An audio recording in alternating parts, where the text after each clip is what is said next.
এক ছোট্ট গ্রামে বাস করত এক গরিব চাষি। তার ছিল না টাকা, না ছিল বড় জমি, শুধু ছিল স্বপ্ন আর পরিশ্রম। প্রতিদিন ভোরে উঠে সে নিজের হাতে মাটি চাষ করত। ভালোবাসা দিয়ে সে সবজির গাছগুলো বড় করছিল। কিন্তু হঠাৎ বৃষ্টি বন্ধ হয়ে গেল, সব ফসল শুকিয়ে যেতে লাগলো।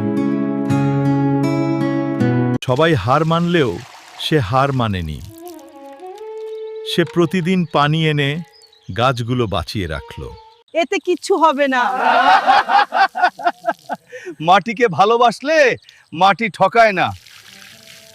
দিন শেষে তার জমি ভরে গেল সবজিতে।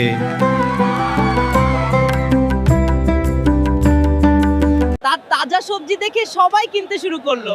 আরে এটা কি টাটকা, দিন না আমায় একটু। পরিশ্রম আর ধৈর্য থাকলে গরিব মানুষও সফল হতে পারে।